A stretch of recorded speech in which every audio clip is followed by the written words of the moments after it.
En esta oportunidad estaremos hablando sobre inflación y costo de vida en Argentina en el año 2020.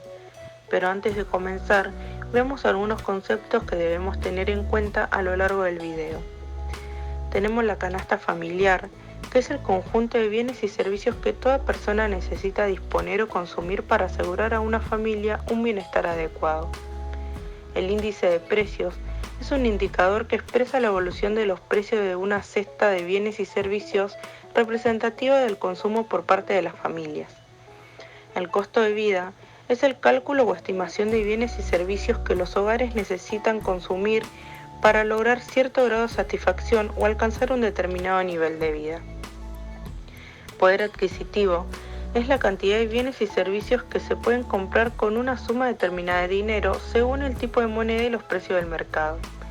Este mismo disminuye al aumentar la inflación y el costo de vida, por lo que está directamente relacionado con el índice de precios de consumo y es un buen medidor de la riqueza de los ciudadanos durante un periodo de tiempo determinado. El concepto de pobreza es una condición en la cual una o más personas tienen un nivel de bienestar inferior al mínimo socialmente aceptado. En una primera aproximación, la pobreza se asocia con la incapacidad de las personas para satisfacer sus necesidades básicas de alimentación. La indigencia, por otro lado, es el ingreso insuficiente para cubrir una canasta básica de alimentos, vestimenta, entre otros, para un individuo o un hogar. Por último, la inflación es el aumento generalizado y sostenido de los precios de los bienes y servicios existentes en el mercado durante un periodo de tiempo, generalmente un año. Ahora veremos el análisis de las canastas básicas totales de las siguientes familias. Esta familia distribuye sus ingresos de la siguiente forma. Esparcimiento y educación, 5,10%, bienes y servicios varios, 18,28%, alimentación y bebidas, 42,18%, indumentaria, 5,62%, vivienda, combustible y electricidad, 5,62%, equipamiento y funcionamiento del hogar, 5,62%, atención médica y gastos para salud, 5,62%, y transporte y comunicación, 11,95%. Esta familia distribuye sus ingresos en transporte y comunicación, 23,06%, esparcimiento y educación, 3,16%, bienes y servicios varios, 2,44%, alimentación y bebida, 26,20%, indumentaria, 32,50%, vivienda, combustible y electricidad, 1,96%, equipamiento y funcionamiento del hogar, 9,28%, y atención médica y gastos para la salud, 1,39%. Esta familia divide sus ingresos en bienes y servicios varios, 32,75%, alimentación y bebida, 31,49%, indumentaria, 6,93%, vivienda, combustible y electricidad, 7,37%, equipamiento y funcionamiento del hogar, 6,30%, atención médica y gastos para la salud, 7,56%, transporte y comunicación, 2,96% y esparcimiento y educación, 4,66%.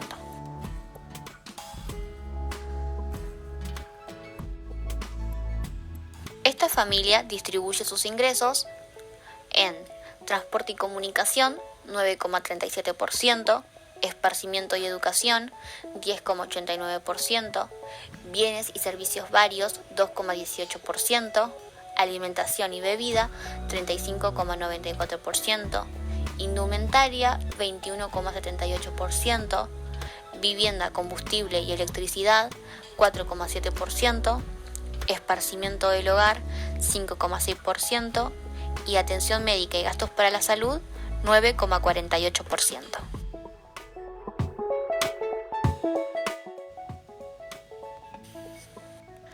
Pasemos a ver qué modificaciones tuvieron estas 4 familias a raíz de la pandemia.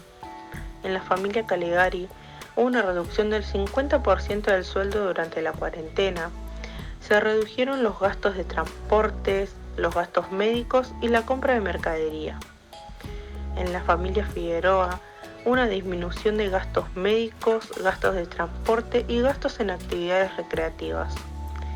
En la familia Román, hubo una reducción de gastos en salidas recreativas y en gastos de transporte.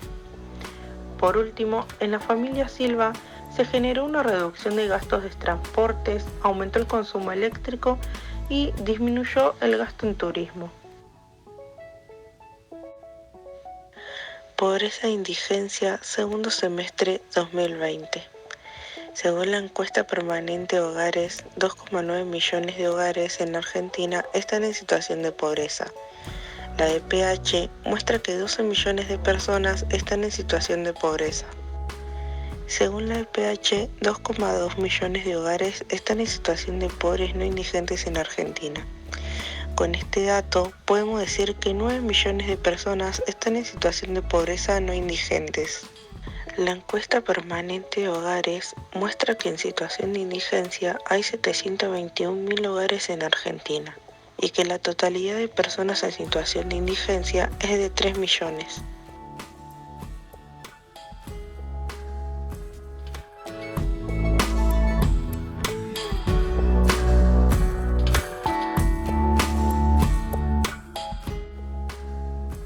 En cuanto a los grupos de edad según condición pobreza, fue destacado que más de la mitad de las personas de 0 a 14 años son pobres.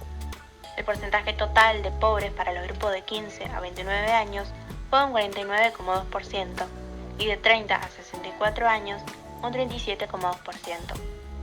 En la población de 65 años y más hubo un leve aumento ubicado en 11,9% bajo la línea de pobreza.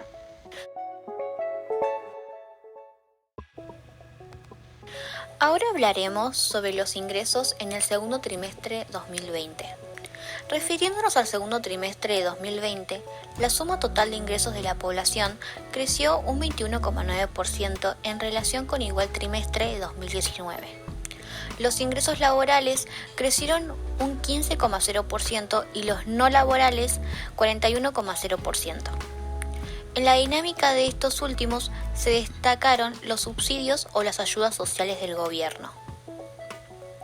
El ingreso promedio per cápita del total de la población, que corresponde a 28.604.720 personas, alcanzó los 16.174 pesos, mientras que la mediana del ingreso per cápita fue de 11.667 pesos. Un 55,8% de la población total percibió algún ingreso, cuyo promedio es igual a 28.769 pesos. Los perceptores varones tuvieron un ingreso promedio de 32.591 pesos, mientras que el de las mujeres fue de 25.226 pesos. El ingreso promedio de las personas que tuvieron algún ingreso mostró un aumento del 33,2% interanual. Cabe destacar que el trimestre se observó una caída de 5,5 puntos porcentuales en la población perceptora de ingresos respecto a igual periodo de 2019.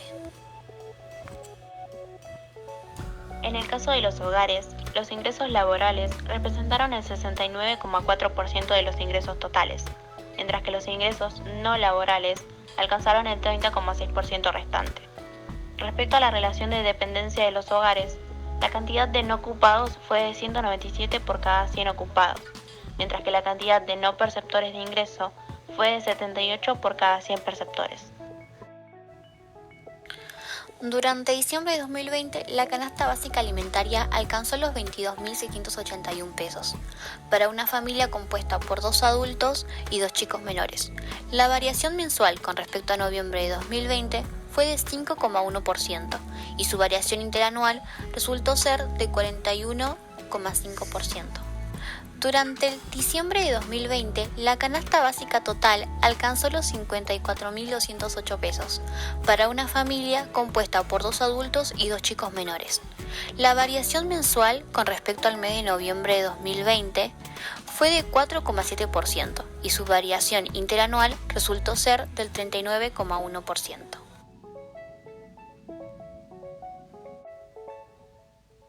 La inflación argentina, noviembre 2020. La cantidad de precios relevados en noviembre fue similar a la de octubre, y ninguna de las divisiones del IPC debió imputarse por el nivel general. No obstante, los rubros vinculados principalmente al turismo se imputaron en el periodo, debido a que la mayoría de los prestadores no ofrecieron los servicios. La división Recreación y Cultura fue la que mostró el mayor incremento en noviembre debido a la mayor apertura de actividades recreativas presenciales en gimnasios y alquiler de canchas. Sin embargo, la división Alimentos y Bebidas no alcohólicas registró la mayor incidencia en todas las regiones. Se destacaron en este último caso las subas en carnes y derivados, frutas, aceite, grasas y manteca.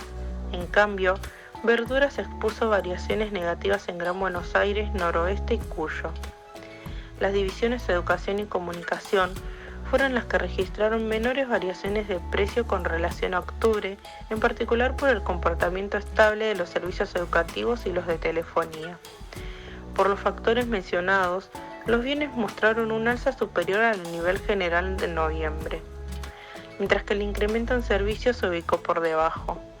Estos factores también incidieron en la dinámica diferencial observada en la categoría IPC núcleo, que mostró una variación superior a las registradas en las categorías estacionales y regulados.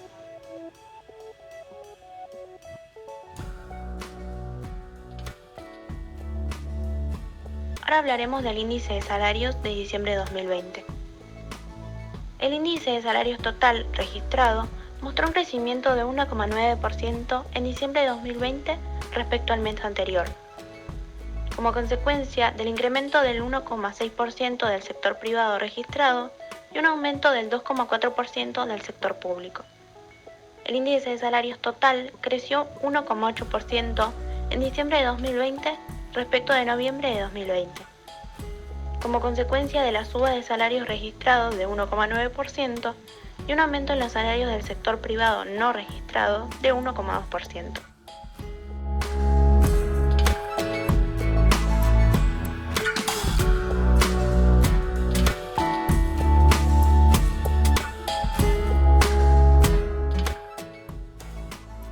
Estimador mensual de actividad económica, diciembre de 2020. En diciembre de 2020, el estimador mensual de actividad económica, EMAE, registró una contracción de 2,2% en la comparación interanual y un incremento de 0,9% con relación a noviembre en la medición desestacionalizada. En el 2020, el EMAE acumuló una caída de 10,0%. Con relación a igual mes de 2019, se registraron aumentos en 6 de los sectores que conforman el EMAE. El sector de intermediación financiera, más 11,3% y punto A, fue el de mayor aumento en el mes, mientras que el crecimiento de comercio mayorista, minorista y reparaciones, más 10,7% y punto A, fue el de mayor incidencia positiva. En el acumulado de 2020, solo 2 sectores exhibieron un incremento: intermediación financiera, más 2,1% y punto A, y electricidad, gas y agua, más 0,8% y punto A.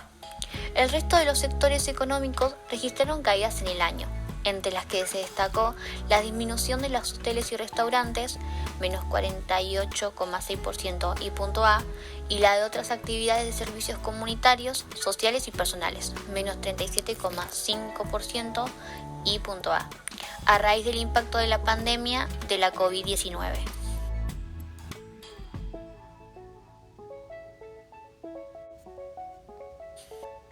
Mercado de trabajo, tasas e indicadores socioeconómicos tercer trimestre 2020. La tasa de actividad se ubicó en 42,3%, la tasa de empleo en 37,4% y la tasa de desocupación en 11,7%. A pesar de la flexibilización de las restricciones sobre las actividades y la circulación de las personas, en el tercer trimestre del año la pandemia por COVID-19 continuó impactando sobre la dinámica del mercado del trabajo.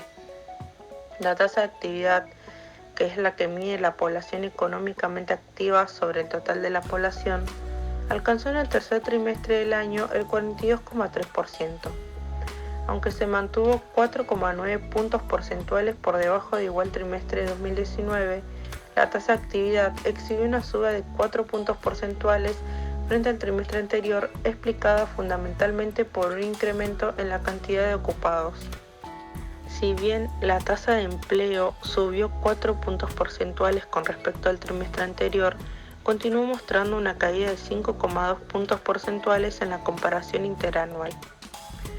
La recuperación de la población ocupada respecto al trimestre anterior fue mayor para los trabajadores por cuenta propia y para los asalariados sin descuento jubilatorio.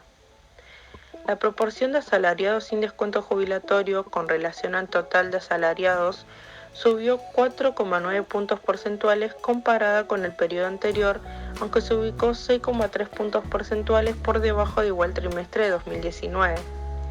En cuanto a la intensidad de la ocupación, se observó un importante aumento de los subocupados, quienes trabajan menos de 35 horas semanales y están dispuestos a trabajar más horas. Su participación en el total de los ocupados pasó de 11% en el segundo trimestre a 15,2% en el tercero, contra 14,1% en el mismo periodo de 2019. Dentro del universo de la población ocupada, en el tercer trimestre se destacó que el número de personas que trabajó desde su vivienda alcanzó al 21,8%, lo cual registra un aumento de 15,9 puntos porcentuales respecto del mismo periodo de 2019. Por otro lado, las personas que no pudieron concurrir por sus pensiones, otras causas laborales y licencias, alcanzaron al 10,4% de los ocupados, una reducción respecto al 21,1% del trimestre anterior. Se mantiene por encima del valor del mismo trimestre de 2019.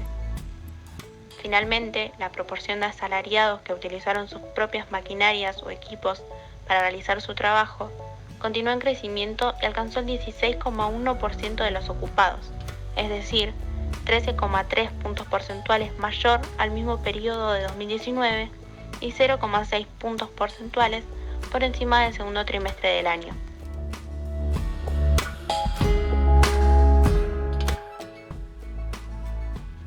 Para terminar, vamos a exponer la conclusión que realizamos luego de hacer el trabajo.